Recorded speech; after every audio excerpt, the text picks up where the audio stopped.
அனைவருக்கும் வணக்கம். Welcome to our channel ready learn achieve. RL அகாடமிக்கு தங்களை அன்புடன் வருகிறேன். ஸோ அசிஸ்டன்ட் இண்டஸ்ட்ரியல் சேஃப்டிகள், அதாவது அசிஸ்டன்ட் டைரக்டர் ஆஃப் இண்டஸ்ட்ரியல் சேஃப்டிகள். ஸோ இதுக்கு பார்த்தீங்கன்னா மொத்தம் 3 வேகன்சிஸ் கொடுத்துருக்காங்க. அதுக்கு நிறைய பேர் வந்து என்ன பண்ணிட்டு இருக்கீங்க, அப்ளை பண்ணியிருந்தீங்க. அதே மாதிரி டெஸ்ட் மெசேஜும் நிறைய பேர் கேட்டுட்டு இருந்தீங்க. ஸோ அதுக்கு தகுந்தாப்புல நம்ம ரெடி பண்ணி கொடுத்தாச்சு. ஸோ இப்போ எக்ஸாம் டேட் ஆனது உங்களுக்கு தெரியும் 18/8. ஸோ அதுக்கு முடிஞ்ச அளவுக்கு நம்ம வந்து ஒரு லாஸ்ட் மினிட்ஸ்ல உங்களுக்கு இது கொஞ்சம் யூஸ்ஃபுல்லா இருக்கிற மாதிரி வீடியோஸ் கொடுப்போம் அப்படின்றதுக்காக தான் இந்த ஒரு சீரியஸ். முடிஞ்ச அளவுக்கு வந்து எவ்வளவு சீக்கிரம் எல்லா பார்ட்ஸ் கொடுக்க முடியுமோ எல்லாமே கொடுப்போம். ஸோ அது போக மற்ற எல்லா எக்ஸாம்ஸுமே உங்களுக்கு அடுத்தடுத்து என்ன பண்ணுவாங்க, அப்டேட் பண்ணுவாங்க. இதை எதை பேஸ் பண்ணி கொண்டு போறோம்னா ப்ரீவியஸ் இயர் கொஸ்டின்ஸை பேஸ் பண்ணி தான் நம்ம என்ன பண்ண போறோம், கொண்டு போக போறோம். தயவு செய்து என்ன பண்ணிக்கோங்க, யூட்டிலைஸ் பண்ணி மறக்காம உங்க ஃப்ரெண்ட்ஸ் எல்லாருக்கும் ஷேர் பண்ணி விடுங்க. சரிங்களா? உங்களுக்கு சிலபஸை பொறுத்த வரைக்கும் பாத்தீங்க அப்படின்னா 515 சிலபஸ் கோட், 515 சிலபஸ் கோட். இதுல வந்து பாத்தீங்கன்னா கெமிக்கல் டெக்னாலஜி, அதே மாதிரி பாத்தீங்கன்னா environmental, chemical engineering, textile industry, so எல்லாத்தையுமே என்ன பண்ணிருப்பாங்க அப்படின்னு பாத்தீங்கன்னா மிக்ஸ் பண்ணி தான் வச்சிருப்பாங்க. எலக்ட்ரிக்கல் எல்லாமே வந்து என்ன பண்ணிருப்பாங்க, மிக்ஸ் பண்ணி தான் வச்சிருப்பாங்க. உங்களுக்கு மெக்கானிக்கல், இசிஇ எல்லாமே, ட்ரிபிள் சரியா, எல்லாமே வந்து என்ன பண்ணிருப்பாங்க, உங்களுக்கு மிக்ஸ் பண்ணி தான் வச்சிருப்பாங்க. ஸோ எல்லாத்துக்குமே நம்ம என்ன பண்ண போறோம் அப்படின்னு பாத்தீங்கன்னா ப்ரீவியஸ் இயர் கொஸ்டின்ஸை எடுத்து உங்களுக்கு 200 கொஸ்டின் கேட்டிருப்பாங்க. ஸோ அந்த 200 கொஸ்டினை டீட்டெயிலா டிஸ்கஷன் பண்ண போறோம். அதுல இருந்தே உங்களுக்கு என்ன பண்ணிடலாம், ஈஸியா ஸ்கோர் பண்ற மாதிரி மேக்ஸிமம் என்னென்ன கண்டென்ட் கொடுக்க முடியுமோ எல்லாத்தையுமே கொடுத்துருவோம். ஸோ இது 2025 நடந்த எக்ஸாம், 2025 நடந்த எக்ஸாம். ஸோ அதுக்குண்டான எக்ஸ்பிளனேஷன், டீப் எக்ஸ்பிளனேஷன். உங்களுக்கு இதுல வந்து இங்கிலீஷ் மீடியத்துல மட்டும்தான் உங்களுக்கு கொஸ்டின்ஸ் கேட்பாங்க. பட் உங்களுக்கு இங்கிலீஷ்ல கேட்டாலும் அதை நான் தமிழ்ல எக்ஸ்பிளைன் பண்ணிட்டு உங்களுக்கு உண்டான கிளியர் கட் எக்ஸ்பிளனேஷன்ஸ் கொடுப்பேன். சரியா? ஃபர்ஸ்ட் கொஸ்டின் பாருங்க. The Rayleigh number of momentum heat man transfer is the best applicable for. அதாவது மூமெண்டம் அப்படின்றது என்னன்னு பாத்தீங்கன்னா இயக்கவியல், ஹீட்டு, நிறை மற்றும் பரிமாற்றத்திற்கான இடையான ரெனால்ட்ஸ் ஒப்புமை, ரெனால்ட்ஸ் நம்பரோட பின்பற்றும் எந்த நிலையில் பொருத்தமாக உள்ளது, எந்த லால பொருத்தமாக உள்ளது அப்படின்றதை கேட்டிருக்காங்க. அதாவது எந்த இதுல gases in turbulent flow, gases in laminar flow, liquids in turbulent flow, liquids and gases in laminar flow. So answer நீங்களும் பண்ணுங்க, நம்மளும் பண்ணுவோம். ஸோ முடிஞ்ச அளவுக்கு டெய்லிக்கும் இனிமேல் 4 மணிக்கும் உங்களுக்கு கிளாஸஸ், இந்த கிளாஸஸ் அப்டேட் பண்ணுவோம். அப்படி இல்லைன்னா உங்களுக்கு ஈவினிங். ஸோ முடிஞ்ச அளவுக்கு நிறைய வீடியோஸ் வந்து இப்போ நம்ம கொடுக்க போறோம். தயவு செய்து என்ன பண்ணுங்க, யூஸ் பண்ணிக்கலாம். சரியா? அப்ப ஆப்ஷன் என்னங்க, gases in turbulent flow, gases in turbulent flow. சரியா? Gases in turbulent flow. So first Reynolds analogy, Reynolds analogy, அதாவது ரெனால்ட்ஸ் நம்பர் அப்படின்னா என்ன அப்படின்றத பாத்துக்கோங்க. ஸோ ரெனால்ட்ஸ் அனாலஜியை பொறுத்த வரைக்கும், ரெனால்ட்ஸ் அனாலஜியை பொறுத்த வரைக்கும் உங்களுக்கு என்னென்ன பேஸ் பண்ணி இருக்கும் அப்படின்னு பாத்தீங்கன்னா, இது வந்து மொமெண்டம், ஹீட்டு, அதுக்கப்புறம் என்னது மாஸ், இது எல்லாத்தையுமே சேர்ந்துதான் இருக்கும். ஸோ இது வந்து எதுக்காகலாம் யூஸ் ஆகுது அப்படின்னு பாத்தீங்கன்னா, ஸோ இது எந்தெந்த நிபந்தனைகளுக்கு பொருத்தமானதா இருக்கும் அப்படின்னு பாத்தீங்கன்னா, டர்புலன்ட் ஃப்ளோ, டர்புலன்ட் ஃப்ளோக்கு பொருத்தமாக இருக்கும். அதுக்கப்புறம் பாத்தீங்கன்னா இதோட அழுத்த வேறுபாடு, பிரஷர் கிரேடியன்ட் வந்து நெக்லிஜிபிள், பிரஷர் கிரேடியன்ட் அதாவது அழுத்த வேறுபாடு மிக குறைவாக இருக்க வேண்டும் அப்படின்னு சொல்றதுதான் நெக்லிஜிபிள். சரியா? அதுக்கு போக பாத்தீங்கன்னா பிராண்டல் நம்பர், பிராண்டல் நம்பர் பாத்தீங்கன்னா ஈக்குவல் டு 1 இருக்கணும், பிராண்டல் நம்பர் ஈக்குவல் டு 1 இருக்கணும். அதே மாதிரி பாத்தீங்கன்னா மோஸ்ட் காமன்லி எதுக்கு gases generally have Prandtl number, கேசஸ்க்கு பிராண்டல் நம்பர் எவ்வளவு இருக்கும் அப்படின்னு பாத்தீங்கன்னா 0.7 to 1.0, 0.7 to 1.0. சரிங்களா? சோ இந்த கண்டிஷன்ஸ் எல்லாம் பாத்தீங்கன்னா உங்களுக்கு வாயுக்கள்ல தான் அதிகமா இருக்கிறதுனால என்ன ஆகுது, இது வந்து முக்கிய பொருத்தமானதாக கருதப்படுகிறது, முக்கிய பொருத்தமானதாக கருதப்படுகிறது. சரியா? ஓகே. சோ அதே மாதிரி பாத்தீங்கன்னா எதை ஏன் இல்ல அப்படின்ற ஃபர்ஸ்ட் ஆப்ஷன் ஏ சொல்லியாச்சு. So option B cases in laminar flow. ஏன்னா இந்த லாமினார் ஃப்ளோ அப்படின்றது எதுல இருக்கும் அப்படின்னு பாத்தீங்கன்னா, இதுல வந்து டிரான்ஸ்போர்ட் மெக்கானிக்ஸ் டிஃபர் சிக்னிஃபிகன்ட், அதாவது பரிமாற்றம் இருக்கு பாத்தீங்களா, அதுல வந்து முக்கியமா வந்து டிஃபரன்ஸ் இருக்கிறதுனாலதான் இது வந்து வராது அப்படின்றத சொல்லியிருக்காங்க. அதே மாதிரி மூணாவது லிக்யூட்ஸ் இன் டர்புலன்ட் ஃப்ளோ. ஸோ லிக்யூட்ஸ்ல வந்து எப்பவுமே இந்த டர்புலன்ட்ல பல திரவங்களோட பிராண்டல் நம்பர், பிராண்டல் நம்பர் என்னன்னு பாத்தீங்கன்னா ஈக்குவல் டு 1 இருக்கும், ஒண்ணுல இருந்து மிகவும் மாறுபடக்கூடியதுனாலதான் இது வந்து ரெனால்ட்ஸ் நம்பருக்கு பொருந்தாது அப்படின்னு. ஏன்னா ரெனால்ட்ஸ் நம்பரை பொறுத்த வரைக்கும் என்னது, பிராண்டல் நம்பர் ஒன்னா இருக்கணும் அப்படின்றத முக்கியமா சொல்லிப்போம். Okay okay.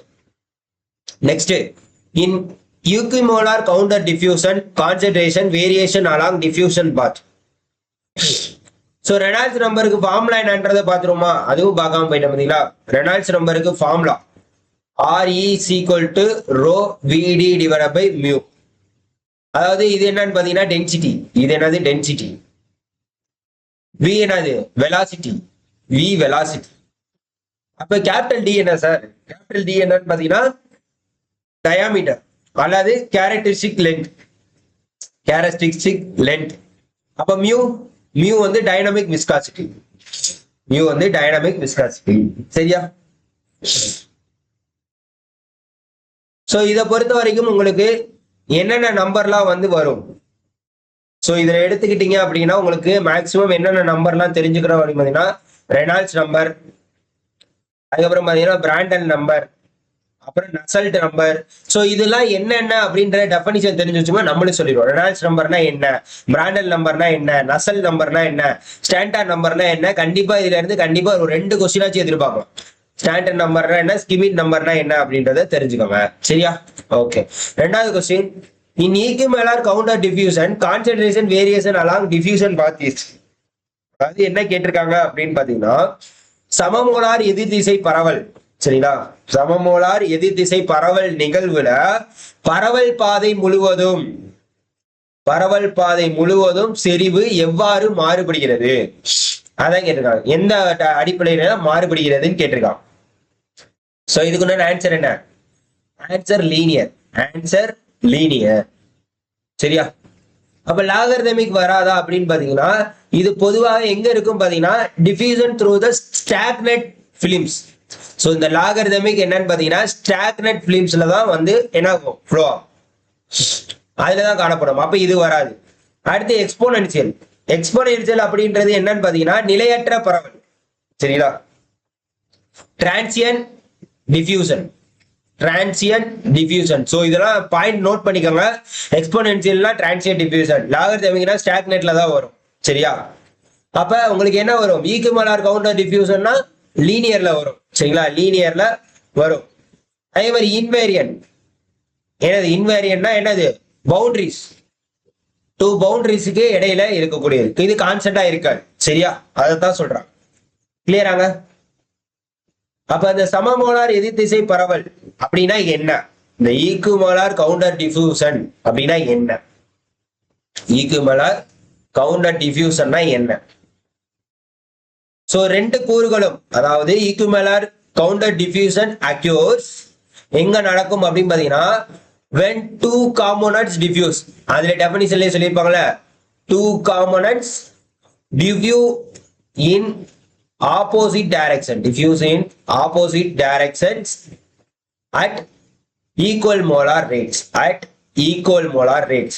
அப்படின்னா என்ன sir, Na is equal to Nb minus ஆப்போசிட்னு சொன்னாங்கல்ல. அப்ப இந்த இடத்துல நெட் மோலார் பிளக்ஸ் வந்து 0, நெட் மோலார் பிளக்ஸ் வந்து 0வா இருக்கிறப்ப Na plus Nb equal to 0. இந்த Nb கிட்ட வந்துடும். சரியா. அதாவது என்ன சொல்ல வராங்க அப்படின்னு பாத்தீங்கன்னா சமமோலார் எதிர் திசை பரவல் என்பது 2 கூறுகளும் சமமான மோலார் விதத்தில் எதிர் திசைகளில் பரவுகின்ற நிகழ்வாகும். சரியா.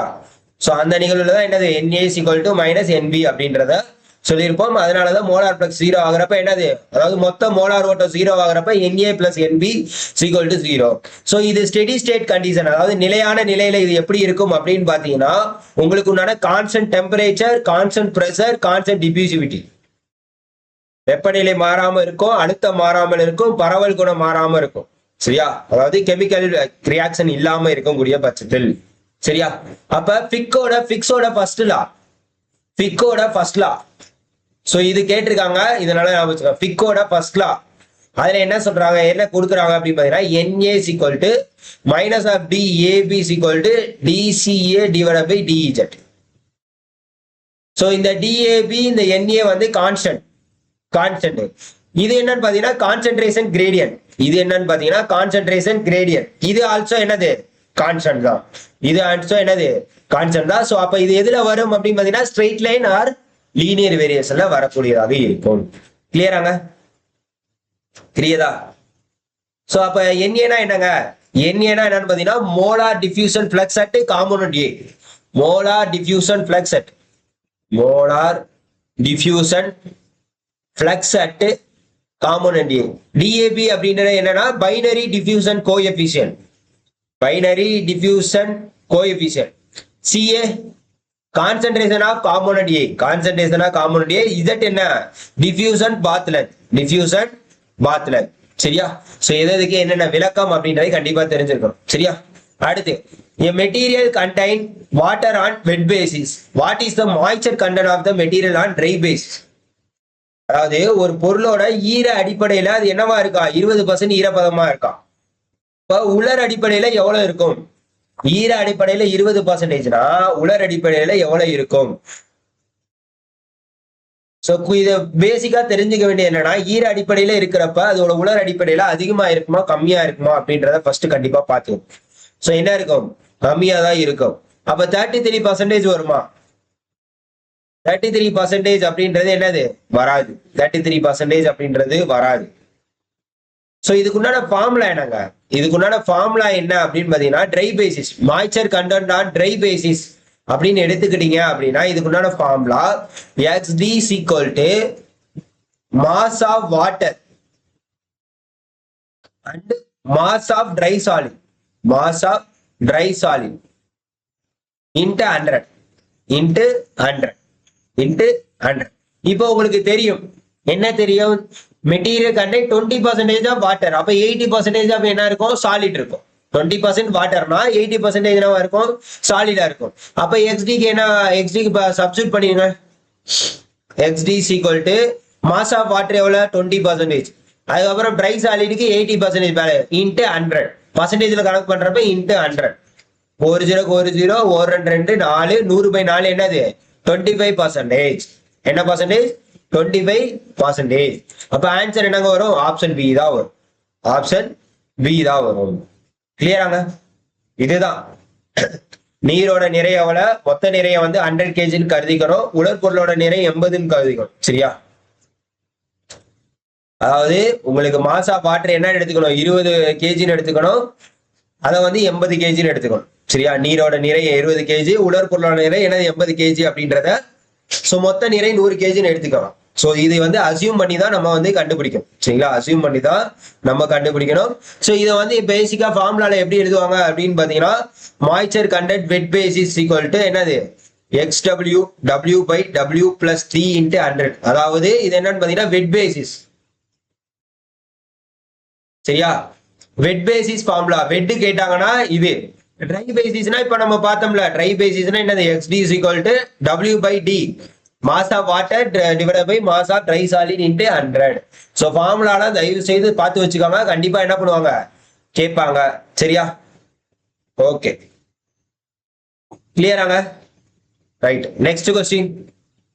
A binary distillation column is operating with a mixed feed containing 20% of vapor. If the feed quality is changed to 80% of vapor, the change in slope of the Q line is. அதாவது என்ன கேட்டிருக்காங்க அப்படின்னு பாத்தீங்கன்னா ஒரு இரும கலவை வடிகட்டல், binary டிஸ்டிலேஷனா இரும கலவை வடிகட்டல் நெடுவரிசையில என்ன பண்ணிருக்காங்க? 20% மோல் ஆவியை கொண்ட கலப்பு ஊட்டம் செலுத்தப்படுகிறது. பின்னர் ஊட்டத்தோட தரம் 80% மோல் ஆவியாக மாற்றப்படுகிறதுனா அதோட கியூ கோட்டோட சாய்வுல ஏற்படக்கூடிய மாற்றம் என்ன அப்படின்றதை கேட்டிருக்காங்க. மாற்றம் என்ன அப்படின்றது கேட்டிருக்காங்க. ஃபர்ஸ்ட் இனிஷியல் கண்டிஷன்ல என்னவா இருக்கான்? 20% வேப்பர் ஆகுது. சரியா? அப்ப வந்து எடுத்து வச்சுக்கோ. இனிஷியல் கண்டிஷன்ல வேப்பர் எவ்வளவு? 20%. லிக்யூட் வந்து எவ்வளவு? 80%. லிக்யூட் வந்து 80%. சரியா? வேப்பர் 20%னா என்னது? இது என்ன கொடுத்துருக்காங்க? Feed quality change to 80% of vapour அப்படின்றது கொடுத்துருக்காங்க. அப்ப லிக்யூட் வந்து 80%னா Q1 = 0.80. இது வந்து முதல் கண்டிஷன். ஏன்னா வேப்பர் 20% பேலன்ஸ் இருக்கிறது லிக்விட் தான். ரெண்டாவது ஃபைனல் கண்டிஷன்ல என்ன கொடுத்துருக்காங்க, வேப்பர் வந்து 80% கொடுத்துருக்காங்க. அப்ப வேப்பர் 80% லிக்விட் எவ்வளவு இருக்கும், 20%.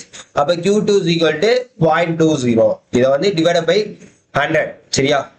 அப்ப இதோட ஸ்லோப் ஃபார்முலா, Q லைனோட ஸ்லோப் ஃபார்முலா அப்படிங்கிறது m equal to Q by Q minus 1. m equal to Q by Q minus 1. அப்ப ஃபர்ஸ்ட் இனிஷியல் கண்டிஷனுக்கு எடுத்துக்கிட்டீங்க அப்படின்னா என்னது, 0.8 divided by 0.8 minus 1 வரும். அப்ப 0.8 divided by 0.4 equal to என்னது -4. இது வந்து இனிஷியல் கண்டிஷன். ஃபைனல் ஸ்லோப் எடுத்துட்டீங்கன்னா m என்னது, இது வந்து m1 வச்சுக்கோங்க, இது m2 வச்சுக்கோங்க. அப்ப வந்து 0.2 divided by 0.2 minus 1 equal to 0.25 வருமா, -0.25 வரும். அப்ப இங்க சேஞ்ச் இன் ஸ்லோப் தான் கேட்டிருக்காங்க. என்ன கேட்டிருக்காங்க, the change in slope அப்படின்றது கேட்டிருக்காங்க. அப்ப சேஞ்ச் இன் ஸ்லோப்னா என்னது, del m equal to m2 minus m1. m2 ல இருந்து m1 கழிச்சீங்கன்னா கிடைச்சிரும். அப்ப m2 என்ன கிடைச்சிச்சு, -0.25. அதுக்கப்புறம் -4. அப்ப என்ன வரும், 3.75 அப்படின்றத கிடைக்கும். ஆன்சர் வந்து என்னது, ஆப்ஷன் டி. சோ இந்த மாதிரி சம்ஸை நீங்க எதிர்பார்க்கலாம். இதுக்கு வந்து மொத்தம் 3 போஸ்ட் தான் கொடுத்துருக்காங்க. பட் இந்த 3 போஸ்ட்டுக்கும் அப்ளை பண்ணி எழுதுறவங்க நிறைய பேர் இருக்காங்க. அதுக்காக தான் இந்த வீடியோஸ். தயவு செய்து வேணுங்கிறவங்க என்ன பண்ணிக்கோங்க, யூஸ் பண்ணிக்கோங்க. அதே மாதிரி assistant director test batch.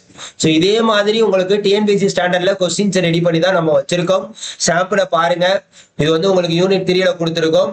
Sample எல்லாம் பார்த்துட்டு உங்களுக்கு ஓகே கண்டிப்பா நான் வந்து கிளியர் பண்ண நினைக்கிறவங்க, இதெல்லாம் எக்ஸ்பெக்டட் கொஸ்டின் தான். இதுவே வருமானு கேட்டீங்கன்னா கிடையாது. இதுவே வருமானு கேட்டீங்கன்னா கிடையாது. இதுல இருந்து உங்களுக்கு கொஸ்டின்ஸ் வரலாம். தயவு செய்து டிஎன்பிஎஸ்சி ஸ்டாண்டர்ட்ல தான் எடுத்து வச்சிருக்கோம். வேணுங்கிறவங்க என்ன பண்ணிக்கோங்க, யூஸ் பண்ணிக்கோங்க. இல்லாட்டி மறக்காம நம்ம சேனலை சப்ஸ்கிரைப் பண்ணி வச்சுக்கோங்க. இல்லாட்டி ஃப்ரீ கிளாஸஸ் வீடியோ வேணாலும் பார்த்துக்கோங்க. சரியா? ஓகே. அடுத்த 5வது question. The predominant mode of heat transfer in electrical transmission lines.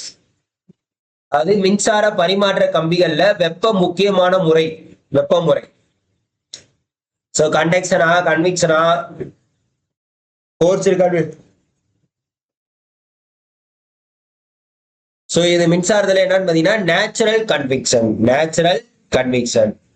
ஏன் சார் கண்டக்ஷன் வராது அப்படின்னு கேட்டிருக்கீங்கன்னா, conduction is occurs mainly within the conductor material. சரியா? Conductor material and between materials in direct physical கான்டாக்டோட இருக்கிறது தான் இது என்ன ஆகும், கண்டக்ஷன் ஒர்க் அவுட் ஆகும். நேச்சுரல் கன்விக்ஷன் அப்படின்றது என்னன்னு பாத்தீங்கன்னா, இது வந்து லோ வெலாசிட்டி ஏரா இருந்தாலும் heat from the conductor surrounding air rise to due to finance. அதாவது நிலையான அல்லது குறைந்த வேகமுள்ள காற்றுல மின்கம்பியால் சூடாக்கப்படுற காற்று பயோனசி ஃபோர்ஸ், அதாவது மிதவை விசையின் காரணமாக மேலே செல்லும். இது வந்து இயற்கை வெப்பச்சலனமாக கருதப்படும். அடுத்து ஃபோர்ஸ்டு கன்வெக்ஷன் என்னங்க, ஃபோர்ஸ்டு கன்வெக்ஷன் என்னன்னு பாத்தீங்கன்னா, wind R another external, wind R another external mechanism. ஒரு வெளியே இருந்து என்ன பண்ண முடியும், வெளிப்புற விசையால் காற்றோடு ஏற்படும் போது கட்டாய வெப்பச்சலனம் ஏற்படும். சரியா? அடுத்து ரேடியேஷன். ரேடியேஷன் என்னதுங்க, கதிர்வீச்சின் மூலம் வெப்பத்தை வெளியெடுத்தக்கூடிய. அப்ப இதுக்குண்டான ஆன்சர் என்னது, ஆப்ஷன் பி தான். சரிங்களா? ஆப்ஷன் பி தான். சோ அப்ப இதுக்குண்டான விளக்கம் அப்படின்னு பாக்குறப்போ உங்களுக்கு என்ன வரும் அப்படின்னு பாத்தீங்கன்னா, எலக்ட்ரிக்கல் டிரான்ஸ்மிஷனை பொறுத்த வரைக்கும், எலக்ட்ரிக்கல் டிரான்ஸ்மிஷனை பொறுத்த வரைக்கும் என்னது, I squared R losses. So இது நிறைய தடவை கேட்டிருக்காங்க, நோட் பண்ணிக்கோங்க. The electrical transparent conductors carry current and therefore generate heat due to I squared R losses. சரியா? I squared R losses. கிளியரா? சோ இதுல ஹீட் ஜெனரேட்டட் இன் கண்டக்டர் அப்ராக்சிமேட்லி என்னன்னு பாத்தீங்கன்னா, உங்களுக்கு என்ன இதை வந்து ஃபார்முலா எப்படி டினோட் பண்ணுவாங்கன்னு பாத்தீங்கன்னா, P loss equal to I squared R அப்படின்றத டினோட் பண்ணுவாங்க. ஹீட் ஜெனரேட்டர் அப்படின்றது. இதுல I வந்து என்னது, கரண்ட், R வந்து ரெசிஸ்டன்ஸ், P வந்து என்னது, ரெசிஸ்டிவ் பவர் லாஸ். அப்ப கண்டக்டர் டெம்பரேச்சர் எப்படி, heat generated are equal to heat dissipated. இது ரெண்டுமே ஒன்னாதான் இருக்கும் அப்படின்றத சொல்லியிருக்காங்க. ஓகே, கிளியரா? அடுத்து next, baffles are provided into heat exchanger tube.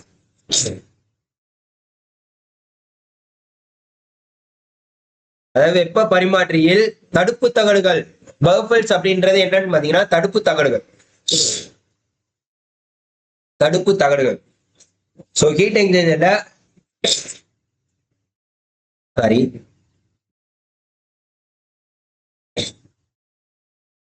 So இது எதுக்காக ஆன்சர் பண்ண,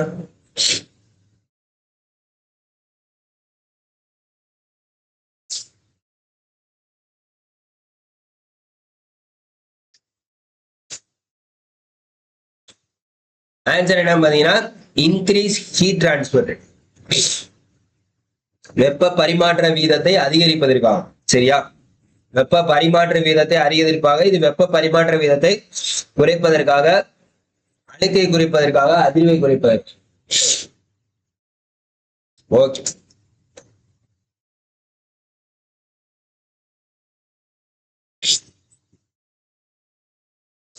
so reduce heat transfer rate. So இது ஏங்க வரல அப்படின்னு பாத்தீங்கன்னா, ஸோ இந்த பஃபெட்ஸ் அப்படின்றது செல் பக்கத்துல இருக்கும். சரியா, ஒரு நிமிஷம் இருங்க. ஓகே,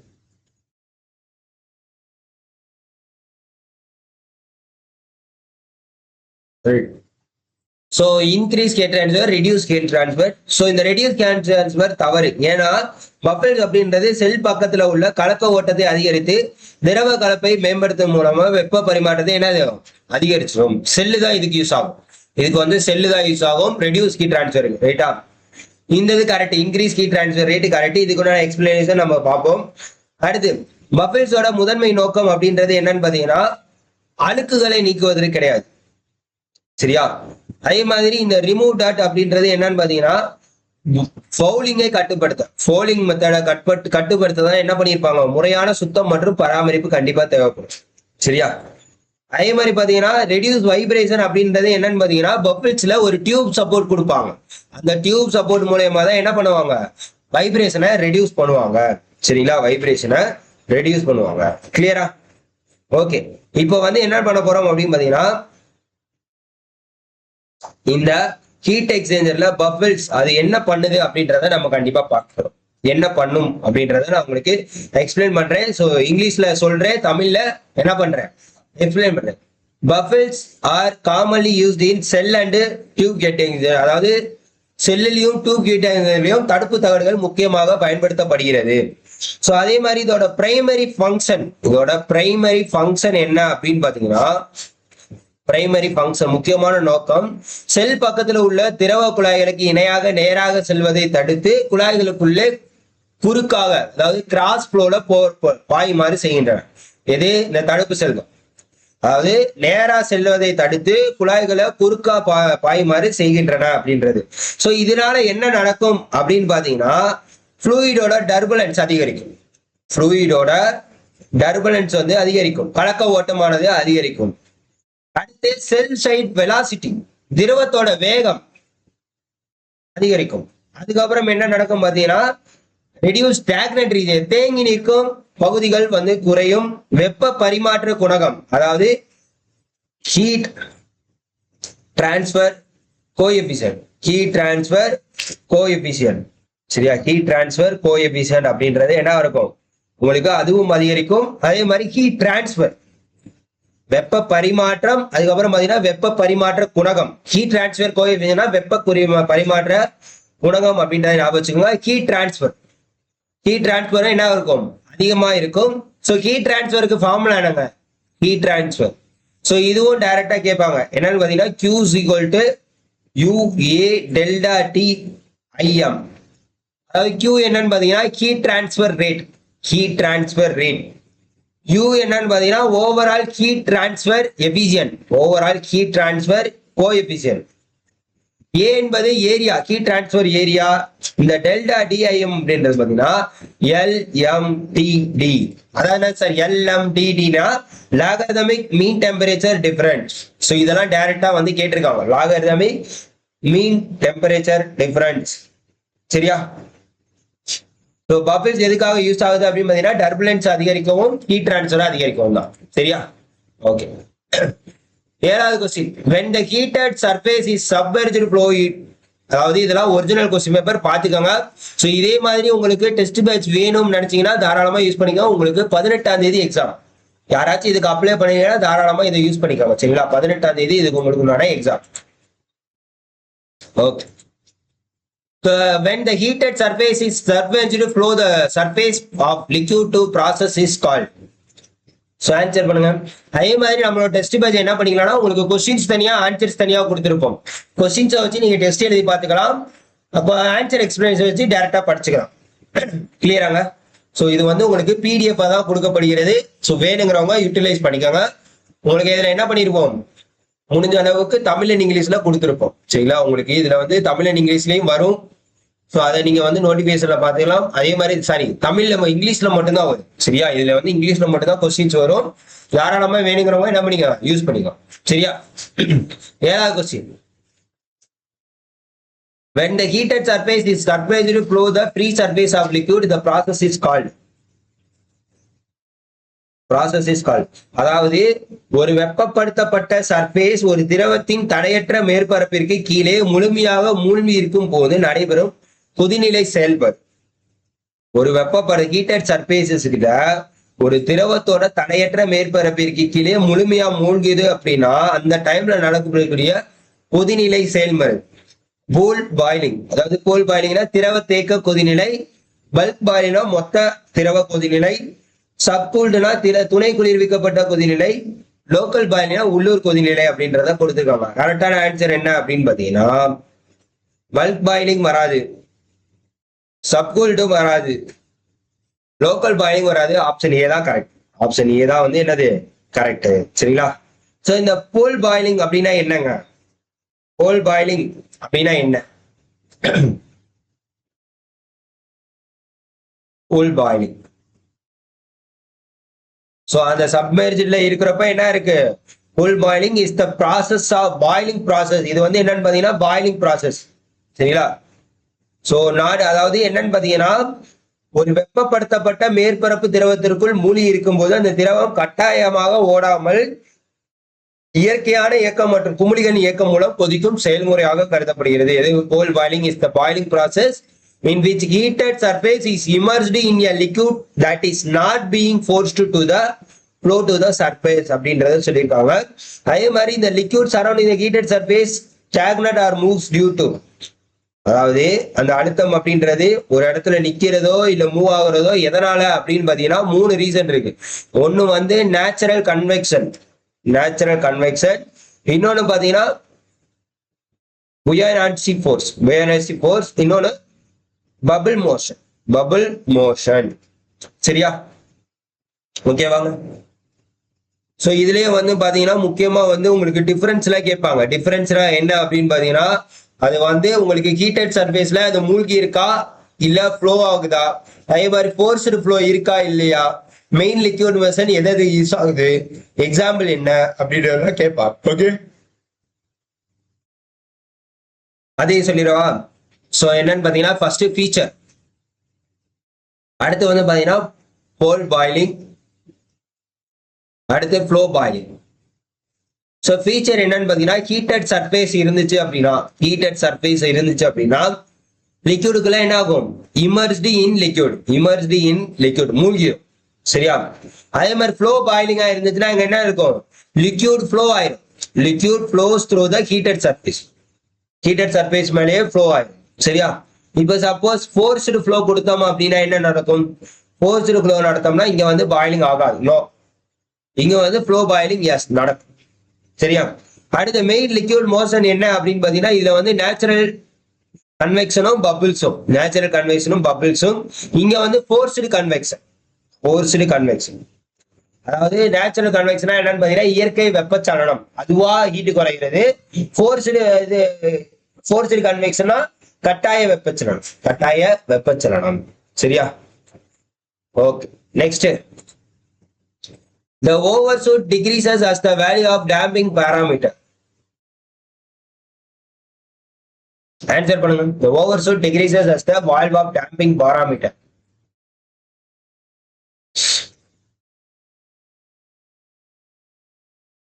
எட்டாவது क्वेश्चन ஆன்சர் பண்ணுங்க. அதாவது என்னன்னு பாத்தீங்கன்னா ஒரு கட்டுப்பாடு அமைப்பில் சிஸ்டம் இருக்கு பாத்தீங்களா, டாம்பிங் பாராமீட்டர் மதிப்பு அதிகரிக்கும் போது ஓவர் ஷூட் அப்படின்றது என்ன அப்படின்னா குறையுமா, அதிகரிக்குமா, குறைந்தபட்சமாகுமா, அதே மாதிரி மிதமாகுமா அப்படின்றதே கேட்டிருக்கோம். ஓவர் ஷூட் டிக்ரீஸ் ஆச்சுன்னா டாம்பிங் பாராமீட்டர் என்ன நடக்குமா, இன்க்ரீஸ் ஆகும். ஏன் டிக்ரீஸ் ஆகாது, so decreasing damping ratio, damping ratio வந்து டிக்ரீஸ் பண்ணீங்க அப்படின்னா அதோட ஆசிலேஷன் வந்து என்ன ஆகும், ஆசிலேஷன் அதிகரிக்கும், ஓவர் சுட்டும் அதிகரிக்கும். ஓவர் சுட்டும் என்ன இருக்கும், அதிகரிக்கும். அதாவது damping parameter ratio, damping ratio increase ஆனாதான். இங்க வந்து என்ன கொடுத்துருக்காங்க, ஓவர் சுட்டு தான் கெடுத்திருக்காங்க. அப்ப இது வந்தா வராது சப்போஸ், ரைட்டா. அடுத்து இன்க்ரீசஸ் வந்து வரும். ஏன் அப்படின்னா என்னது, damping ratios reduce the oscillation. Damping ரேஷியோட வேல்யூ என்னன்னு பாத்தீங்கன்னா ஆசிலேஷனை ரெடியூஸ் பண்றதான். அதனால என்ன ஆகும், உங்களுக்கு என்ன நடக்கும், டேம்பிங் பாராமீட்டர் இன்க்ரீஸ் ஆகும், ஓவர் ஷூட் வந்து டிக்ரீஸ் ஆகும். சரியா, கிளியராங்க?